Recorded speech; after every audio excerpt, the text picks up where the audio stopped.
Selamat pagi Bapak dan Ibu, Assalamualaikum warahmatullahi wabarakatuh.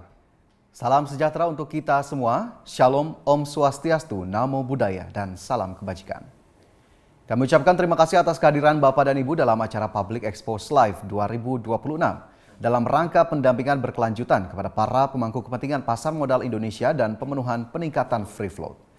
Public Expose Live ini juga dimaksudkan untuk mempertemukan perusahaan tercatat dengan investor. Perkenalkan, saya Fajar Wayon dari IDX Channel selaku host yang akan memandu acara hari ini.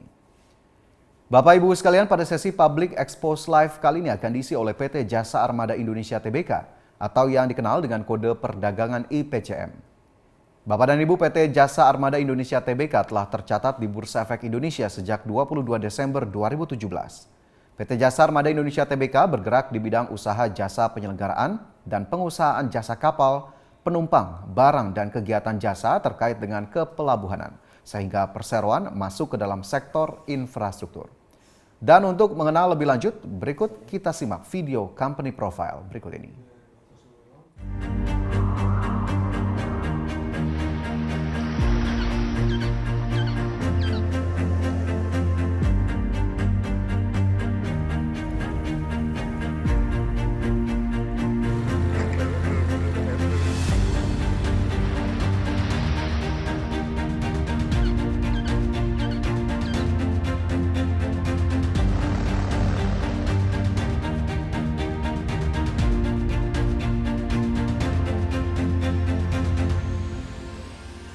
Indonesia is filled with abundant resources.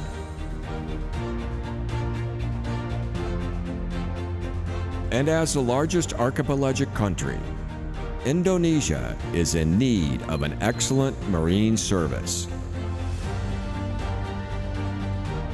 PT Jasa Armada Indonesia Tbk, officially established in 2013 and expanded into a public company with stock code IPCM in 2017. Excellent in providing piloting, towage services, and other maritime services. To ensure safe berthing for vessels entering and departing seaports, inland waterways, and oil and gas offshore ship-to-ship STS activities. Operating in several Indonesian ports with delegated authority as a port business entity, IPCM extended its operations to various additional areas. This includes private terminals, STS operators, as well as joint operation. We contribute to economic development, connecting the easternmost point of Indonesia to the western regions. Through the spirit of accelerating trade through marine collaboration, we serve as a connection for vessels transporting valuable cargo through synergic collaboration. During daylight, when the sky is clear, we optimize our experiences. And even when bad weather is upon us, we operate with a resilient crew and operational standards that prioritize reliability and safety of all vessels. For piloting the vessel's course, ensuring a flawless mooring process by eliminating any margin of error, leveraging state-of-the-art equipment to guarantee a smooth operation across all processes, by always going conscientiously following environmental, social, and governmental regulations. One of which is the utilization of an eco-friendly system to minimize potential impacts and carbon footprints. Which goes hand in hand with our concerns to sea and land ecosystems by ensuring its cleanliness and preservation. We continue to serve wholeheartedly until the final process, from when the vessel leaves to the port to completion of its duties. With the support of reliable management and good corporate governance, we have always ensured the integrity of all our human resources. Serving wholeheartedly until the end of the process when the vessel left the port or finished with its job. in order to meet the complex demand of the society that have always been dynamic. We are EPHAM, providing services that accelerate trade through synergic and sustainable business ecosystems.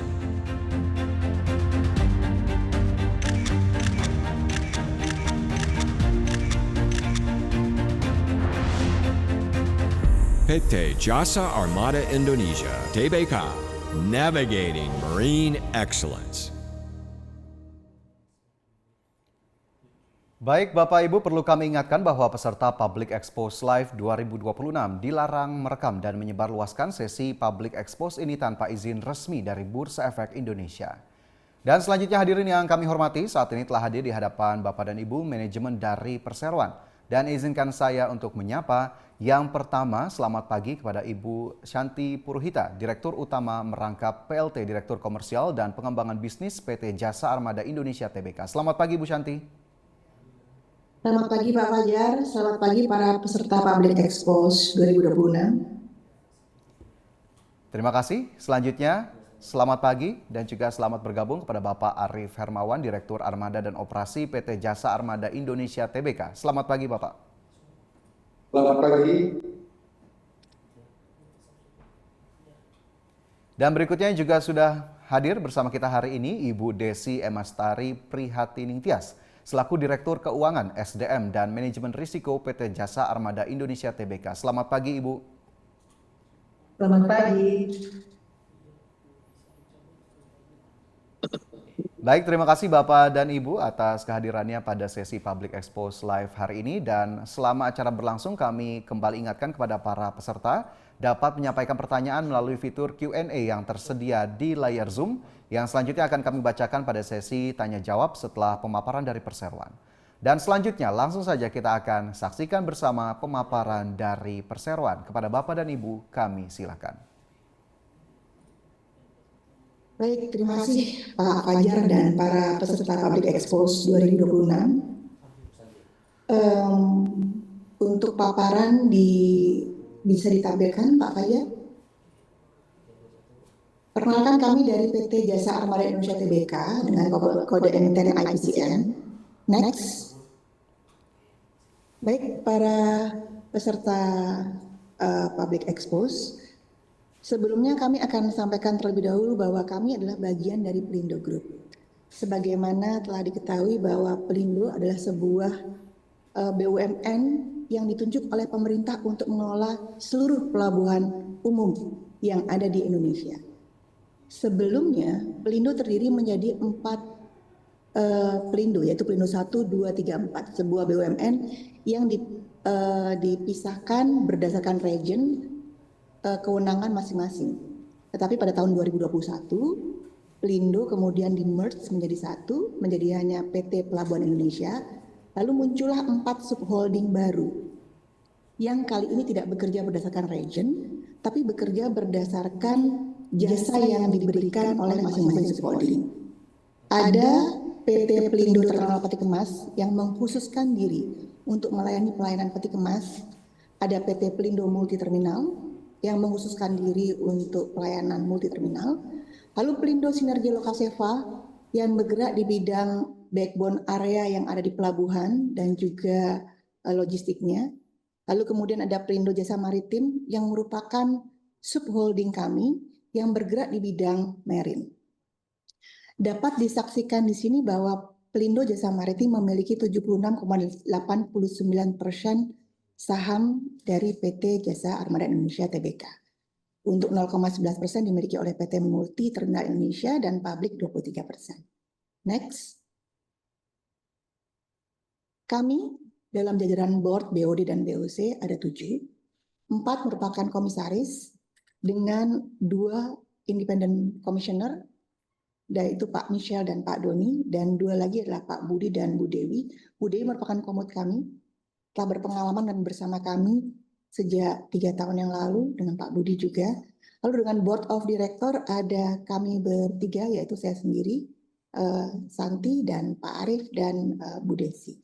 Next. Kalau dilihat dari milestone yang saat ini ditampilkan, memang hanya dimulai dari tahun 2017. Tapi Bapak dan Ibu sekalian, perlu diketahui bahwa kami melakukan pelayanan ini sejak pertama kali Pelindo berdiri di tahun 1992. Pada saat itu kami hanya berupa sebuah divisi yang kemudian menjadi sebuah perusahaan di tahun 2013 dan kemudian menjadi TBK di tahun 2017. During 2017 ke 2020 sebetulnya ada beberapa milestone lain yang mungkin tidak tercatat dalam paparan kali ini, yaitu pengembangan bisnis kami dengan BUP pelimpahan yang kami miliki sendiri. Tahun 2020 kami memiliki pelimpahan baru di Patimban Port, ada kemudian ekspansi di Jawa 1 dan juga Nusantara Regas. Di 2021 kami dapat sekaligus laporkan bahwa dari dana IPO yang kami terima, kami berhasil menyelesaikan 4 kapal tunda kami dengan horsepower 4.400, yaitu Abimanyu 1, 2, 3, dan 4. Walaupun pasti para pemirsa sekalian paham bahwa during 2021 dan 2020 kami masih belum selesai dari challenge COVID yang ada pada saat itu. Di tahun yang sama juga ada merge Pelindo 1, 2, 3, 4. Membuat pada tahun 2022 kepemilikan saham kami yang tadinya dimiliki oleh Pelindo 2 dipindahkan kepada subholding kami yaitu PJN. Antara tahun 2022 dan 2024 kami juga berhasil menyelesaikan satu lagi kapal tunda kami yaitu Abimanyu 5 serta kapal Pandu Srikandi 1, 2, dan 3. Ekspansi juga kami lakukan di area-area di luar wilayah Jawa yaitu Melabuh, di Halmahera, Teluk Weda, Tarakan, dan Lawi. Tahun 2025 merupakan blessing bagi kami, di mana dari sekian banyak penghargaan yang kami terima, highlight-nya adalah ada 3 item ini, di mana kami berhasil menjadi juara 1 untuk SOE Revenue Cluster 1 sampai dengan 5 triliun, juara umum dalam cluster yang sama, serta juara umum untuk non-financial public listed company. Di tahun yang sama kami juga bersyukur bahwa atas kepercayaan publik kami berhasil masuk ke main board. 2026 yaitu tahun ini kami juga mendapatkan kesempatan untuk bisa ikut bergabung dalam IDX MAS BUMN 17.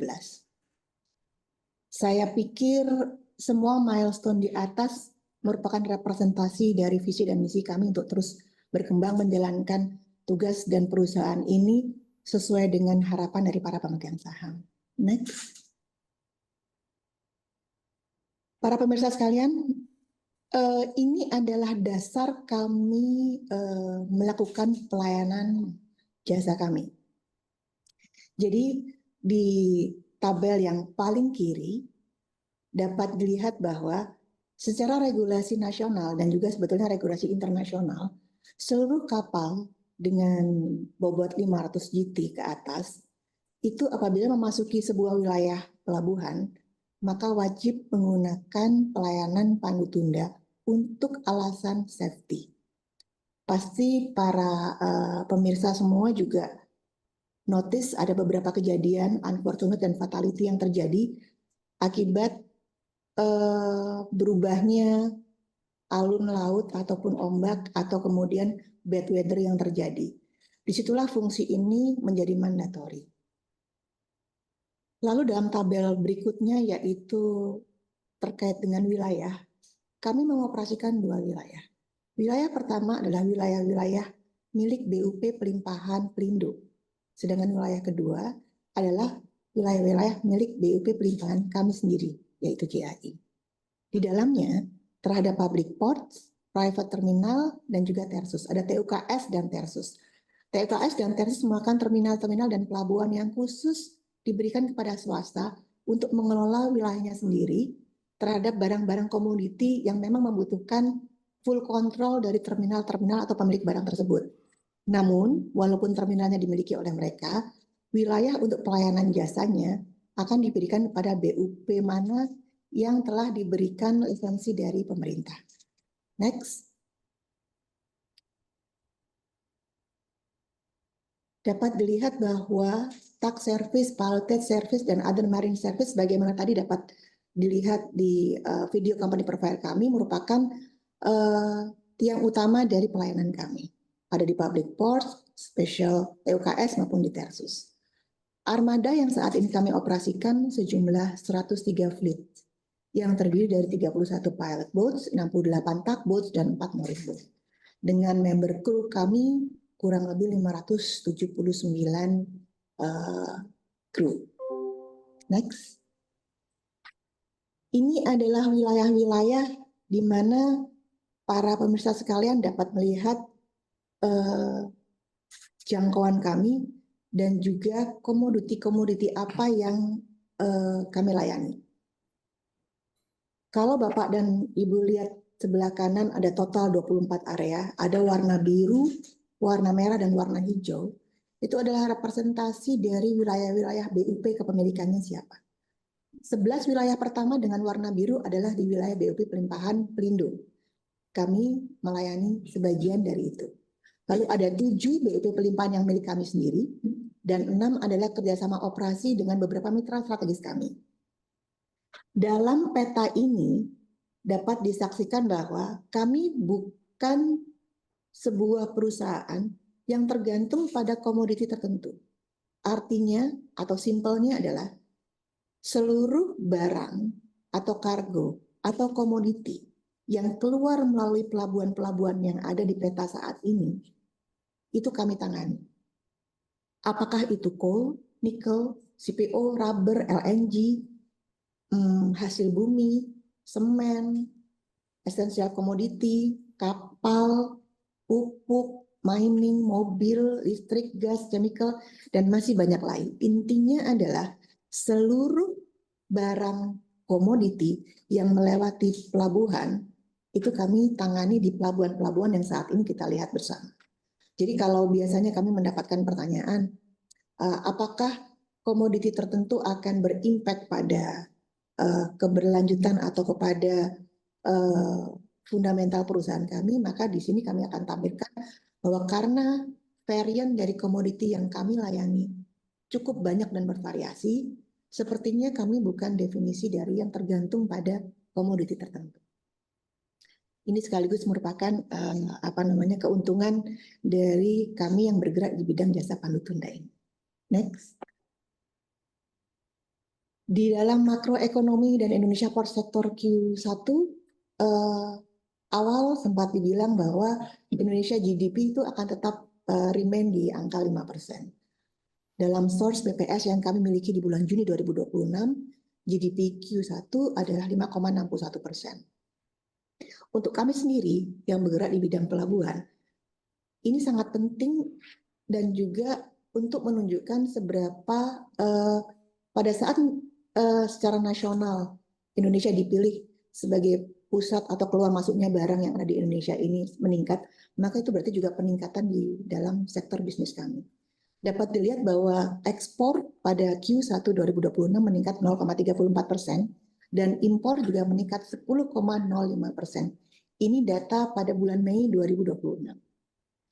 Jadi entah itu crude oil, oil product, natural gas, machinery, animal vegetables, and so on, iron and steel, any kind of commodities, baik itu impor maupun ekspor, itu berpengaruh pada bidang jasa kami. Yang masuk juga akan mendapat, berarti kami juga mendapatkan profit dari situ, yang keluar juga hal yang sama. Khususnya untuk data kami sendiri di bulan Mei 2026, secara GT itu ada penurunan 0,4% secara year on year. Untuk kontainer trafficnya naik 2%. Untuk non-kontainernya turun 19%. Passenger trafficnya 5,6, ada kenaikan 13%. Apakah ini data-data yang turun merupakan hal yang buruk? Sebetulnya tidak selalu. Karena begini, untuk non-container traffic contohnya, bisa jadi itu berpindah kepada kontainer. Jadi yang tadinya mereka mengirimkan barang secara non-kontainer, kemudian merubah polanya menjadi kontainer. Itu yang menyebabkan kontainernya mungkin naik, tapi non-kontainernya turun. Lalu kemudian terkait dengan GT. GT kapal menurun, ini sebetulnya sudah dipredik di Q1. Kenapa? Karena secara yearly, itu selalu terpengaruh oleh datangnya musim lebaran. dan juga liburan Cina, Imlek. Dalam hal ini semua barang-barang yang berasal dari China biasanya libur sampai 1 bulan. Demikian pula kalau di dalam negeri ada Idul Fitri. Nah, pada saat ini terjadi, maka akan terjadi penurunan barang secara bersama-sama yang masuk ke dalam pelabuhan. Tetapi setelah itu biasanya ada peningkatan bounce back dari barang-barang yang setelah ada libur panjang tadi akan kembali dan meningkat dengan cukup besar volumenya yang harus kami tangani. Next.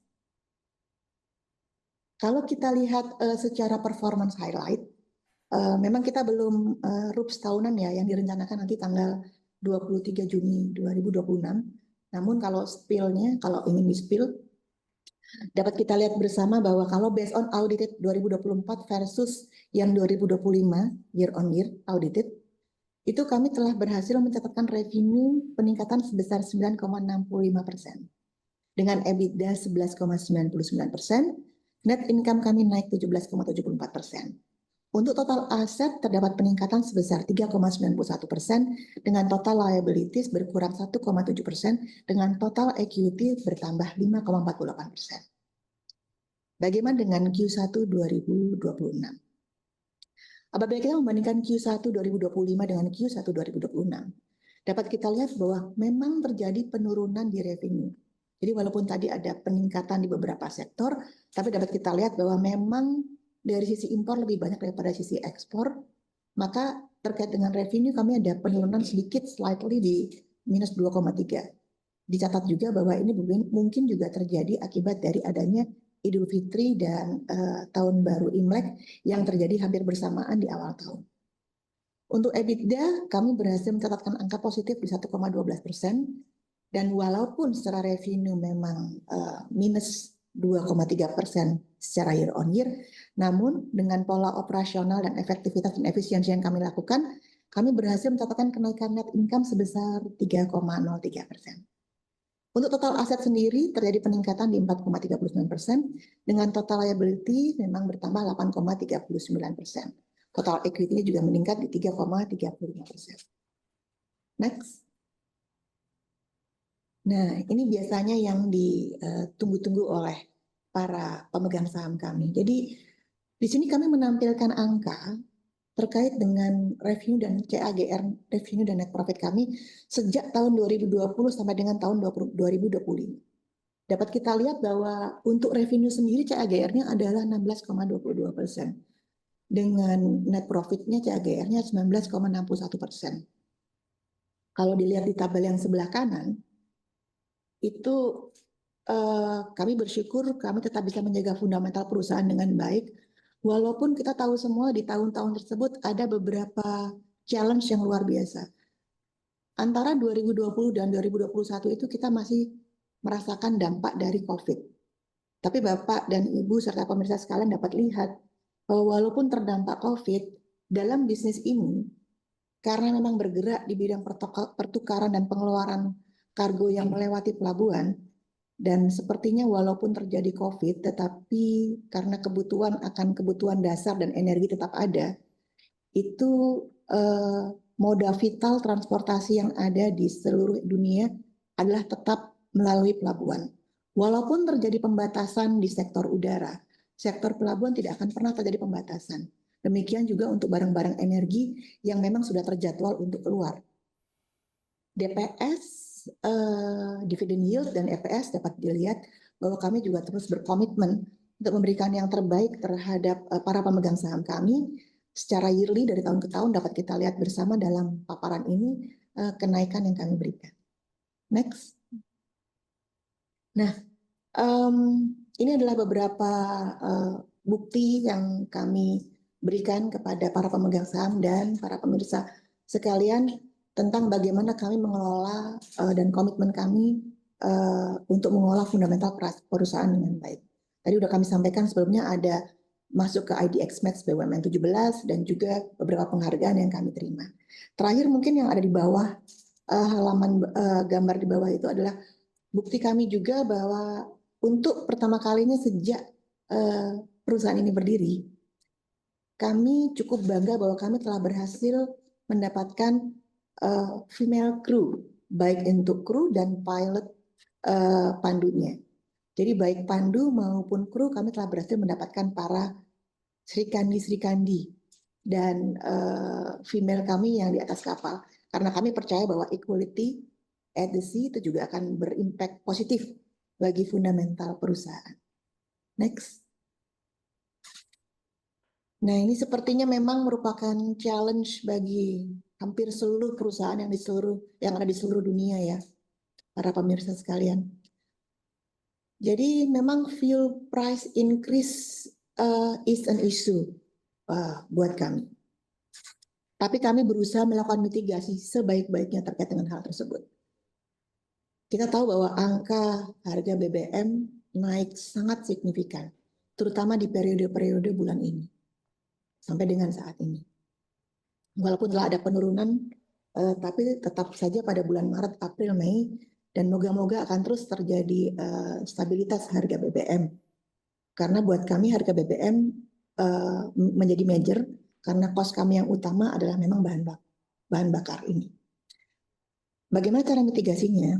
Ada beberapa hal, di antaranya yang kami tampilkan saat ini adalah kami akan mengoptimalkan penggunaan shore connection kami, inverter teknologi kami atau hybrid kami untuk kapal-kapal kami, harbor generator serta solar panel yang telah kami miliki. Kami berencana menambah pointer-pointer ini dan penggunaannya di masa yang akan datang dan juga mencari cara untuk melepas ketergantungan kami dari sumber energi ini. Untuk menjaga stabilitas selain dengan adanya pengaturan pola operasi yang efektif. Next. Keuntungan kami sebagai bagian dari Pelindo Group adalah di seluruh wilayah Pelindo Group yang ada di seluruh Indonesia ini, kami mendapat bagian untuk di Regional 2. Seluruh wilayah Pelindo yang ada di sebagian pulau Jawa, yaitu Jawa Barat, sebagian Jawa Tengah, sebagian Sumatera, sebagian Kalimantan, itu under kontrol kami, seluruh wilayah Pelindo yang ada di sana. Tentunya walaupun kami mendapatkan captive market yang seperti ini, itu tidak mengurangi profesionalitas kami dalam menjaga komitmen standar dan safety kami. Next. Untuk itu, kami melakukannya secara terpantau dan terukur. Ini adalah ISO yang kami ikuti untuk menjaga trust dari customer kami, bagaimana kami mengelola perusahaan ini secara terukur. 34 tahun pengalaman kami dihitung dari kapan kami serve Pelindo sebagai sebuah divisi. Dan sampai dengan saat itu kami bersyukur bahwa kami dapat mempertahankan zero fatality sampai dengan saat ini. Kepada para pengguna jasa dan customer kami juga memberikan hal yang janji pada mereka untuk bisa save komoditi yang mereka bawa, karena kami juga memberikan maksimum coverage sampai dengan 1 triliun untuk third party asset dan coverage. Next. Untuk strategic port expansion yang ada, yang saat ini tercatat dalam rencana kami, termasuk di dalamnya adalah pengembangan New Priok Container Terminal 1 dan 2, lalu Port of Kijing di West Kalimantan, dan juga Patimban. Patimban Port kalau dulu hanya dikenal untuk mengelola mobil, saat ini telah mulai bergerak di fase kedua, yaitu untuk mengolah peti kemas. Akan menjadi suar yang saling melengkapi antara Tanjung Priok dan Patimban Port. Untuk pengembangan expanding STS market juga saat ini kami telah membidik beberapa wilayah yang mungkin akan kami jadikan target berikutnya untuk mengembangkan wilayah pengembangan BUP dari JHI. Next. Sebagai gambaran pada para peserta Public Expo 2026 ini adalah peta di mana tersebar sekitar 2.349 TUKS dan Tersus. Sebagaimana telah kami sampaikan tadi bahwa kewajiban menggunakan pelayanan jasa pandu tunda yang telah ada di dalam peraturan dan regulasi pemerintah itu berada di wilayah-wilayah yang nanti kalau disebut wajib pandu tunda, maka wajib harus menggunakan pelayanan kami. Ada 2.349 TUKS dan Tersus yang tersebar di seluruh Indonesia yang dapat dikatakan ini adalah bagian dari market yang merupakan challenge kami. ada 947 TUKS dan 1.402 tersus. Ini adalah peta lokasi penyebarannya. Jadi sebesar ini pula opportunity yang bisa kita garap untuk memaksimalkan sumber daya yang ada di JAI dan fundamental perusahaan. Next. Ini sepertinya akan menjadi hal yang cukup menjadi perhatian nasional, dalam hal ini pemerintah. Kita tahu bahwa Indonesia memiliki Selat Malaka. Kalau boleh dibilang merupakan harta karun sebetulnya. Karena Selat Malaka itu dilewati oleh 22% dari kapal-kapal yang akan melintasi nyeberangin benua yang berbeda tadi, wilayah selat tadi. Kurang lebih di tahun 2025 kami mencatat ada 102.500 vessels yang bergerak hilir dan mudik melewati jalur di Selat Malaka ini. Karena selat ini menghubungkan 300 lebih ports internasional yang ada di dunia dan juga berlokasi di ZEE-nya Indonesia. Ini saja, saat ini Pelindo Group sedang fokus untuk melakukan pengembangan maksimal terhadap wilayah ini. Beberapa skema telah disusun dan nantinya kami sangat berharap bahwa dengan dikembangkannya skema ini, maka posisi Indonesia di dalam marin internasional, dalam titik poin di Selat Malaka, di titik yang memang merupakan wilayah dari Indonesia, dapat memberikan hasil yang maksimal buat negeri ini. Next. Banyak hal yang telah disampaikan oleh pemerintah untuk berusaha mengembangkan wilayah yang di dalamnya meliputi wilayah-wilayah laut yang ada di Indonesia.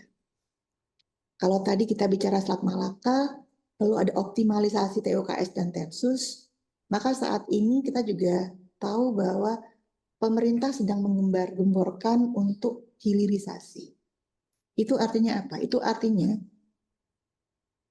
untuk hilirisasi, di mana di dalamnya ada pelabuhan-pelabuhan sumber di mana tambang itu berada, maka kami dari IPCM siap untuk melayani wilayah-wilayah tersebut dan mengawalnya untuk dapat memberikan pelayanan yang optimal dan tentunya untuk perkuatan secara nasional terhadap ekonomi di Indonesia. Dengan selesainya materi ini, dengan Bapak dan Ibu sekalian dapat melihat betapa besar potensi yang ada di negara kita di bidang sektor laut, maka kami harap kami dapat memberikan fundamental yang terbaik kepada para pemegang saham kami dan pada mungkin calon-calon investor yang ada. Demikian dari kami kembalikan kepada Pak Fajar. Baik, kami ucapkan terima kasih kepada Ibu Santi dan Perseroan atas pemaparan yang telah diberikan. Dan saat ini Bapak Ibu sekalian, kita akan memasuki sesi tanya jawab dan kami telah melihat ada beberapa pertanyaan yang masuk, akan kami coba bacakan satu persatu. Baik, pertanyaan yang pertama datang dari Ahmad Raihan, investor. Melihat dinamika ekonomi dan perkembangan sektor logistik yang terus bergerak, bagaimana outlook traffic pelabuhan nasional pada tahun 2026? Kami persilakan Bapak Ibu Direksi untuk bisa menjawab.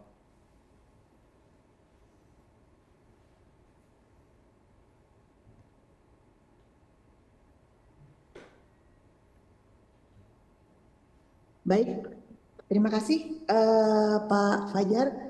Terima kasih Pak Ahmad Raihan untuk pertanyaannya. Mungkin dapat kami sampaikan bahwa tadi telah kami paparkan sedikit dalam bahan presentasi bahwa untuk Q1 2026 ini terhadap angka-angka traffic yang memang meningkat dan juga agak dinamis. Walaupun dari sisi pendapatan revenue kami sedikit turun, tapi untuk untuk ekspor dan impor terjadi kenaikan. Nah, traffic peti kemas sendiri sebetulnya ada peningkatan di 4,76 juta TEUs ya untuk catatan kami sampai dengan bulan Maret. Nah, ini sekarang kami akan coba sampaikan untuk bulan berikutnya, yaitu traffic peti kemas internasional dan domestik kami ini kami lihat terus bergerak naik di 7% secara year on year. Kita lihat ini datanya terakhir adalah di bulan April. Di bulan April, arus peti kemas sampai dengan April meningkat menjadi 6,42 juta TEUs atau naik 7%.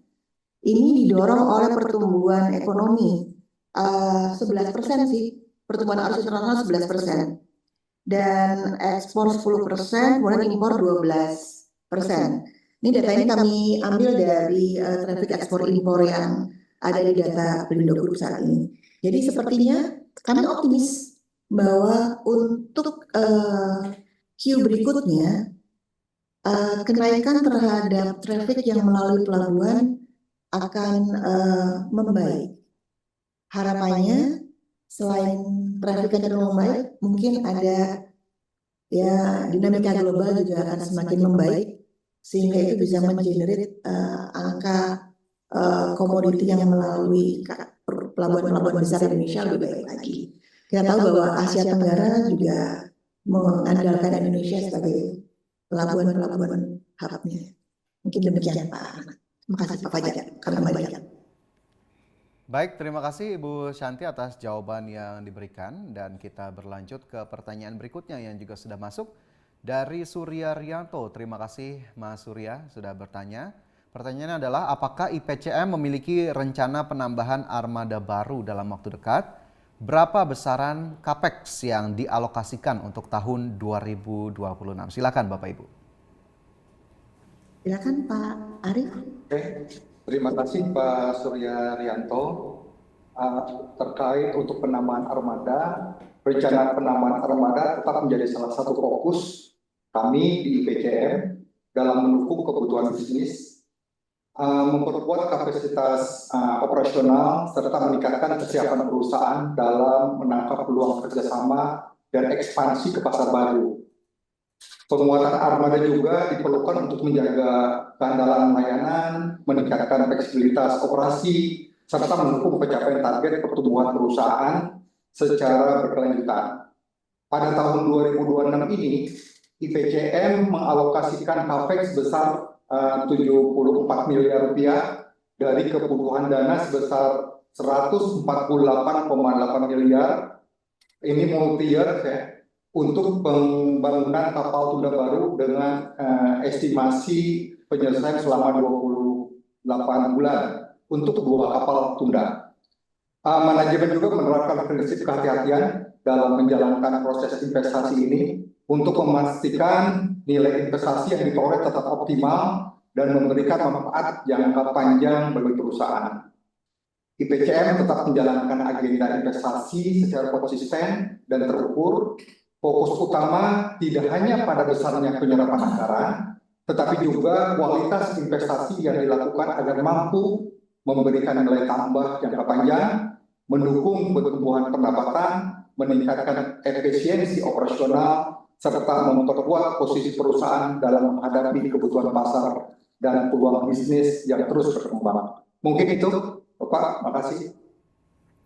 Baik, terima kasih Bapak Arief atas jawabannya tadi yang ditanyakan oleh Mas Surya Rianto.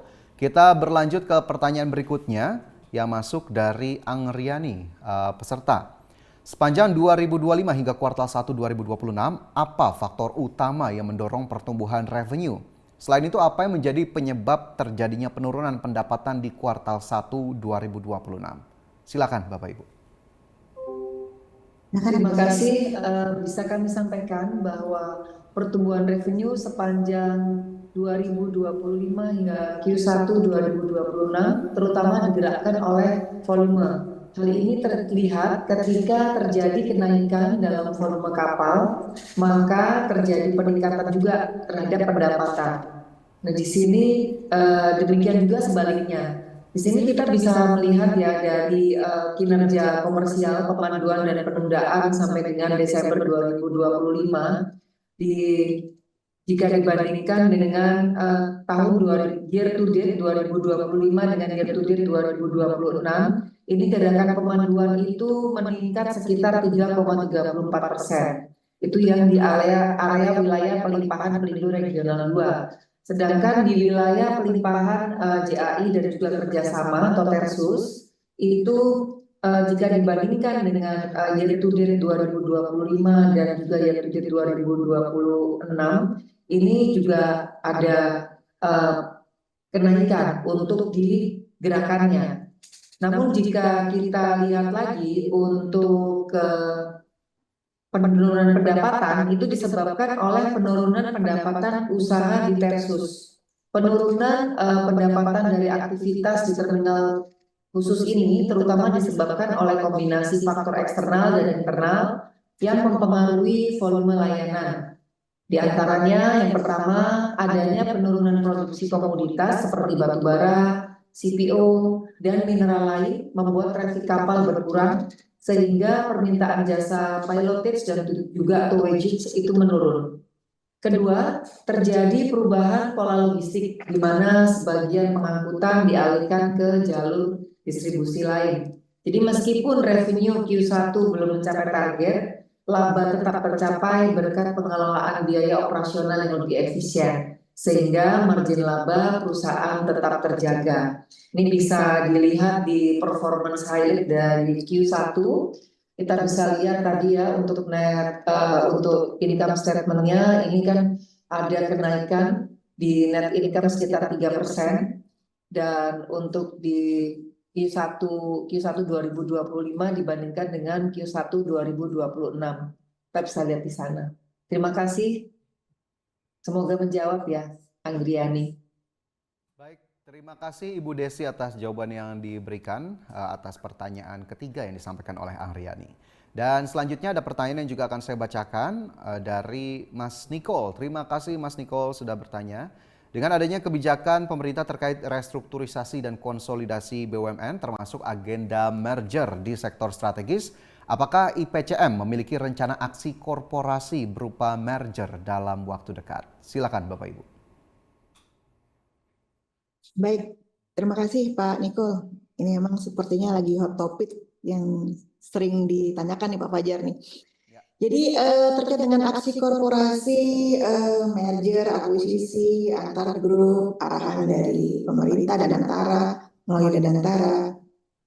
Saat ini memang hal tersebut atau ada kaitannya dengan hal tersebut secara umum keseluruhan grup itu menjadi pembahasan pemegang saham. Dalam ini holding kami di Pelindo dan juga subholding kami.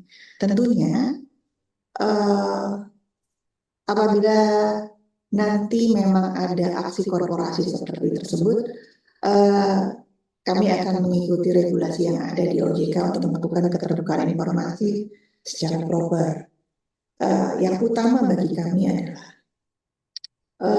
semua pelaksanaan aksi korporasi tersebut memang harus berbasiskan hal-hal yang secara fundamental akan berguna buat perusahaan, yaitu apakah itu bisa menaikkan efektivitas efisiensi operasi di kami, secara finansial juga bagus, untuk peningkatan daya saing juga ada, sinergi keuangan, akses. Apabila semua itu mungkin setelah dilakukan evaluasi hasilnya positif, maka nanti akan tiba saatnya buat kami untuk menyampaikan kepada para pemegang saham sesuai dengan aturan kita yang ada. Namun saat ini hal tersebut dalam posisi evaluasi, sebagaimana telah bisa dibaca di dalam seluruh media yang ada terkait dengan arahan tidak hanya ke Pelindo tapi ke seluruh BUMN yang ada.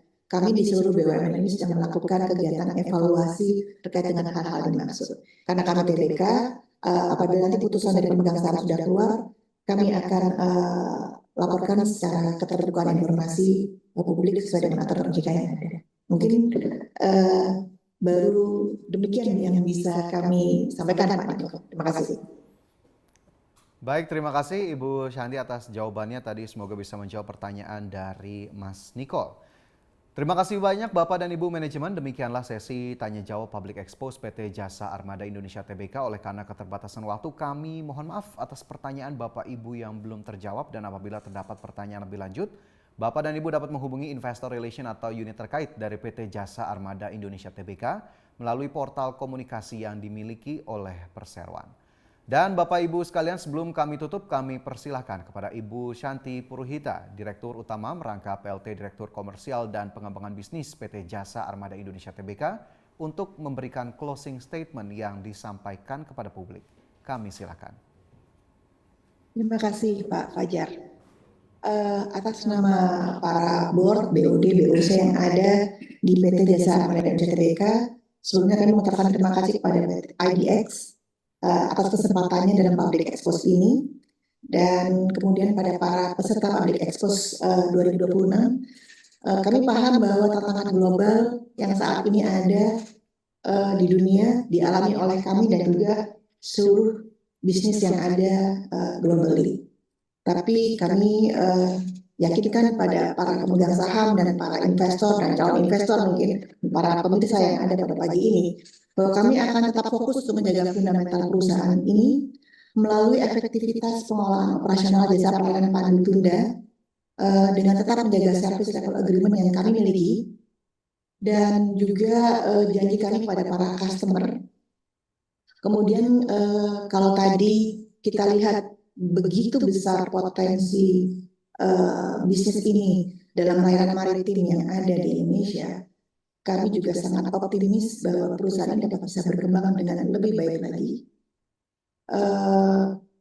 untuk bisa mengolah seluruh possibility dan opportunity yang ada. Kita tadi bicara ada Selat Malaka, kita bicara ada Tersus TUKS, hilirisasi.